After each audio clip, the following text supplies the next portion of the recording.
Happy Remembrance Day, everyone. Hi, guys. Well, I just want to say welcome back to The Balanced Woman. Today, as we know, is Remembrance Day, as well as my husband and I's birthday weekend.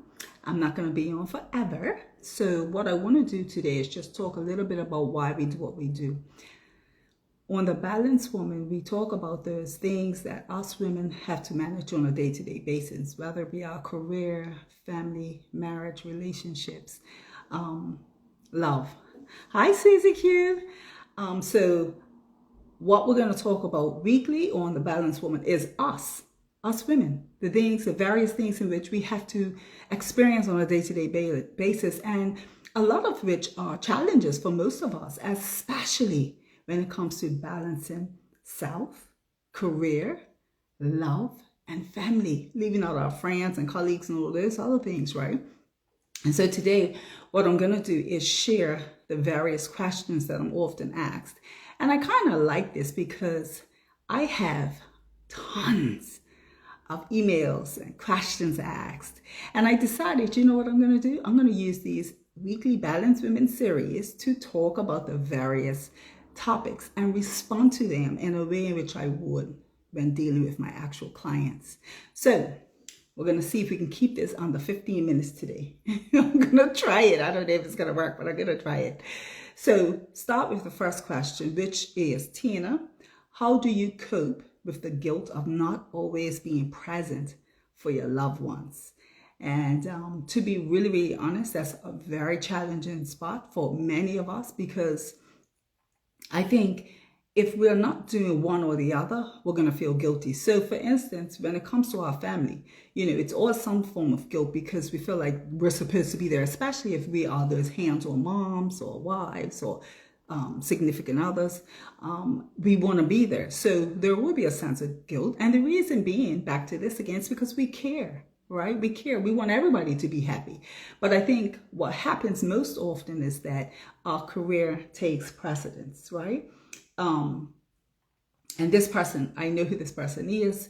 They are very busy at work. And so they find that they feel really, really guilty. Like when the children have events or their family events, that birthday parties, that for whatever reason, they haven't completed any of the work tasks, or they aren't finished, or they have a project that has to be done within a couple of days, they feel really guilty about not being able to attend. So one of the things I say is that it's because we care.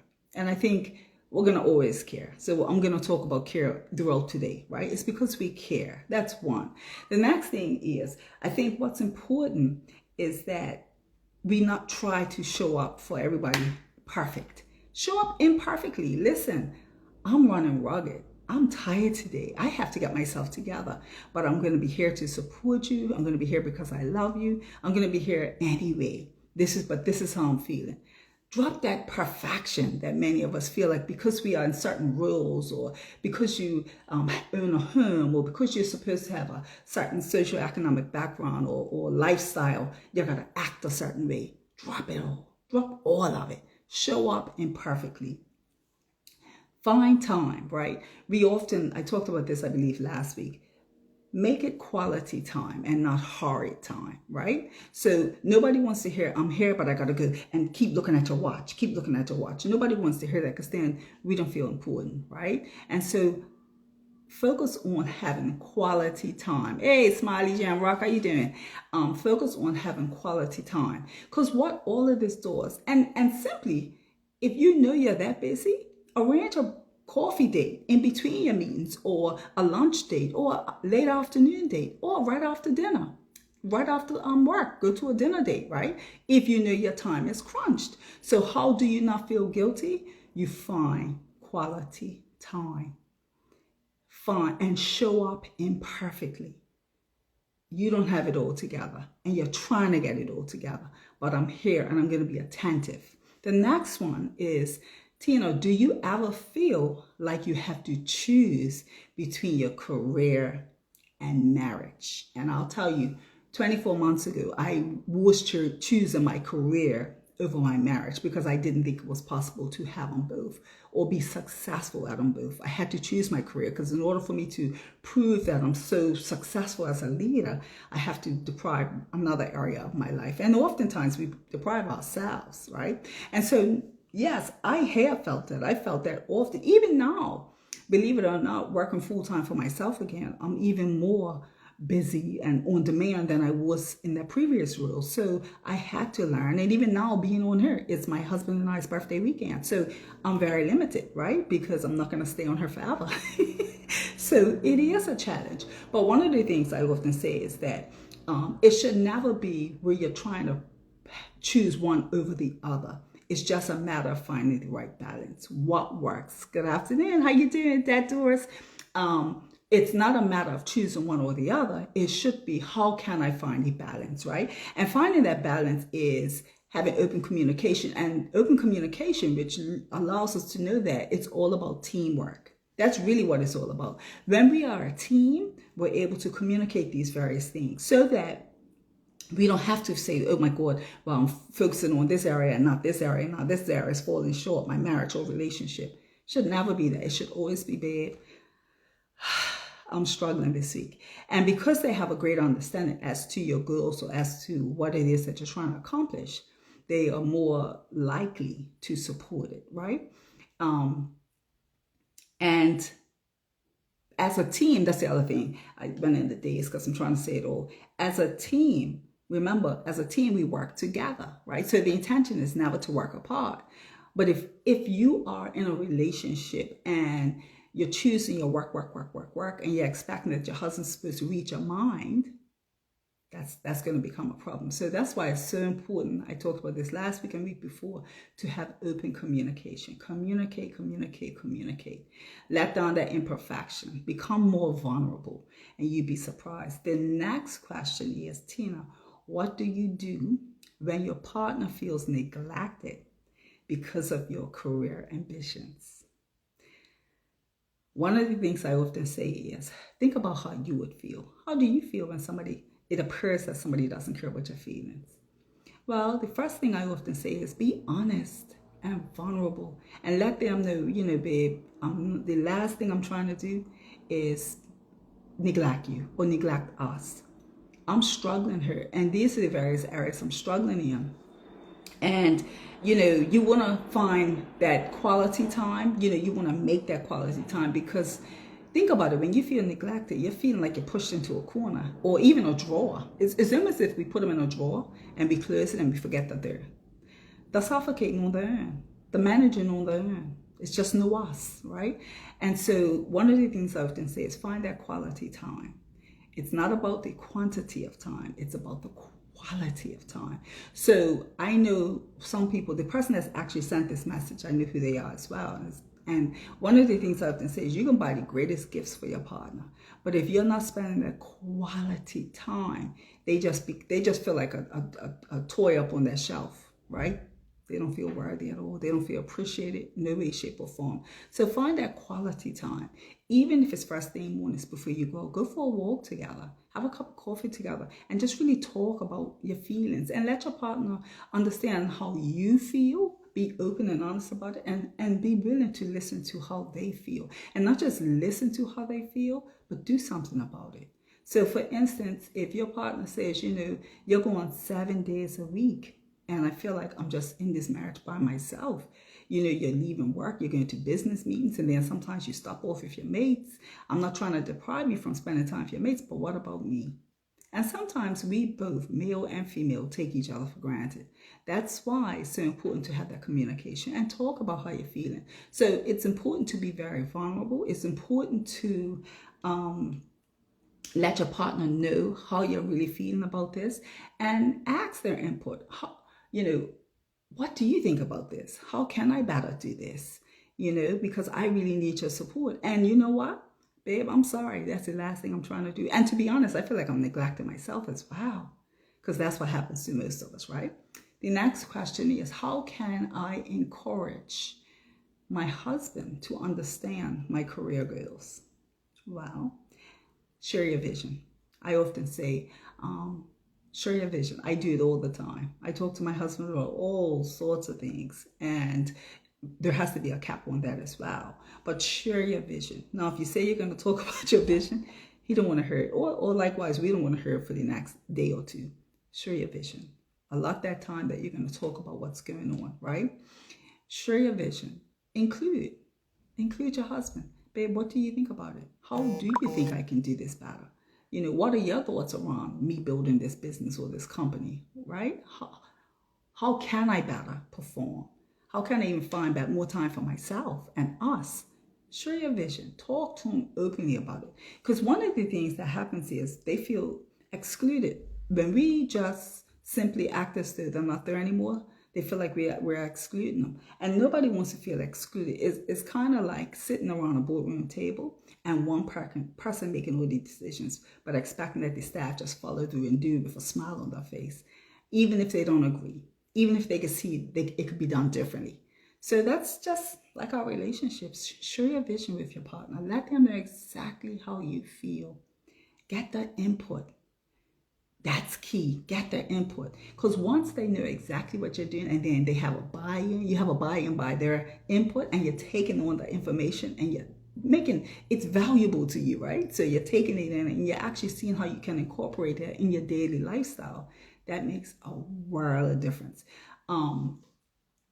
As well as align your dreams. Like, what do you see you both doing at the end of this tunnel? We often say there's light at the end of the tunnel. Well, what's your light? Yes, maybe you as an individual, you want to make a certain amount of money, you want to climb the career ladder, you want to lose weight, you want to renovate your home, you want to take a trip, you want to start speaking to a family member or stop, whatever it is, sit with your partner and you talk it out together. How can you collectively come up with an amazing mutual objective that's going to work for both parties? Not just you or he, but the both of you.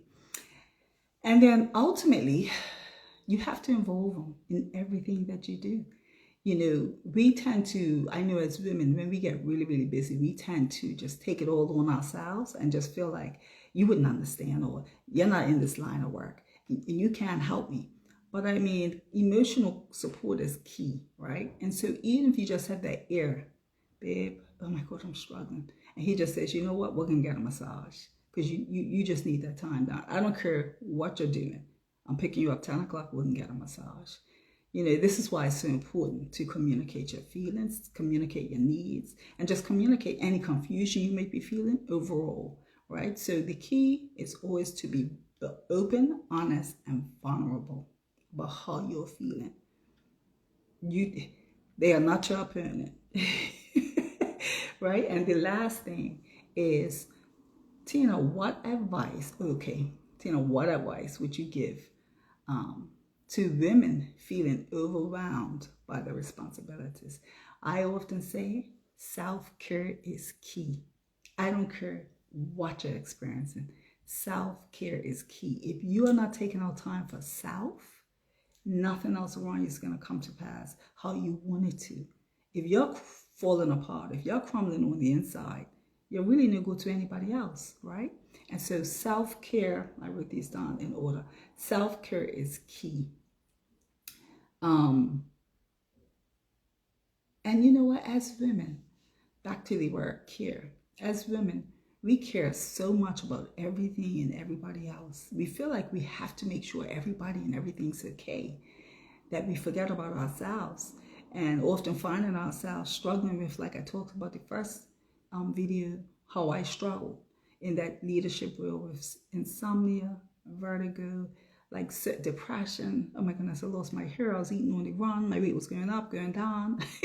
So many things, right? And so we have to be so mindful about how we're showing up. Okay, that's key. The other thing is, remember this. You have to prioritize tasks. Prioritize tasks so that you're not as overwhelmed. Many of us, we feel so, many of us, we feel so challenged sometimes because we feel like we have to do it all. And the reality is we don't, right? We don't. And it's so important.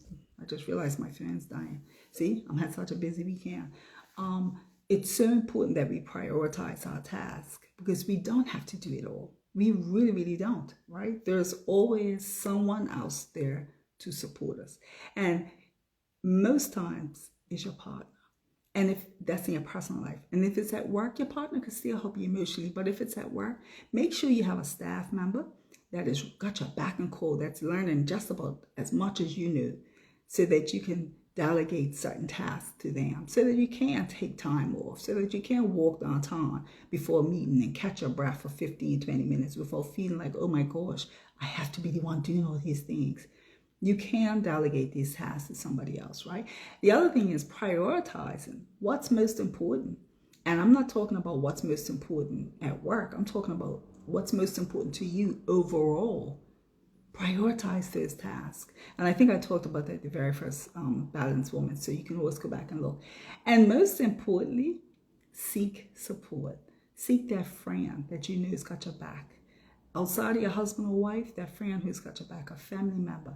And ultimately, I'm here. This is what I do on a daily basis, right? One of the things I know to be true is that as we evolve as women, right? And we're doing so many things that we've never been able to do over the years, right? We feel like we have to have an ass on our chest to prove that I am qualified, or I am got what it takes, or I am that person. I can show my weakness. I can show vulnerability. I can show I'm tired. I can't tell nobody I need help. I can ask for a team member to help me. Like all of these things we do. And you know what ends up happening? We get sick. And I'm seeing it more and more every single day. So today, I just answered these questions, but today I really want you guys, as more so women, to recognize that if you have a husband or a significant other in your life, or a wife, or whomever is connected to you in that intimate way, be honest, open, and vulnerable with them. Because guess what? At the end of the day, most times they have your best interests at heart. And the slightest thing can be, if the slightest thing can be tweaked because of something they have advised you to do, or just some insight they can give you that nobody else could give you, you've won. So don't be afraid to be vulnerable with your loved one. The other thing is, at work, don't be afraid to delegate. It doesn't mean you're less than, because really leaders aren't afraid to delegate. Because what you're really doing is raising up other leaders. And I'm finding, I was actually in an organization the other day, and the unfortunate thing is that sometimes leaders feel as though if they delegate, they're not as the weak. They're the boss. So if I'm the boss, I'm supposed to be doing it all. But if you're really a great leader, delegate those assignments, because what you're actually doing is you're teaching other people to become leaders. Right? You're showing other people that you can trust them, because you became a leader because someone trusted you. And I'm sure we all made mistakes, because we all have somewhere along the way, and we're going to continue to make mistakes. But don't be afraid to delegate other responsibilities to your team or your staff, even your loved one, your husband, your children, your wife, whomever it is. Don't be afraid. Okay? So I want you all to enjoy the remainder of your Remembrance Day. And also remember all those who've done so much for us to get to where we are today, because that's really key too. And I think if we really looked at that, it was so many things happening back then and so many mistakes made. And guess what? The heroes today. So, they're not even here, right? So they're still heroes to us, right? And so if you want to become a real hero, many of you want to have an ass on your chest, you're going to make mistakes. But don't make the biggest mistake of pushing that closest person to you away from you. Okay, guys, now I'm going to head out because hubby and I still enjoying our birthday weekend. And we can't get this time back. So thanks for joining us, and I'll see you next week. Talk soon.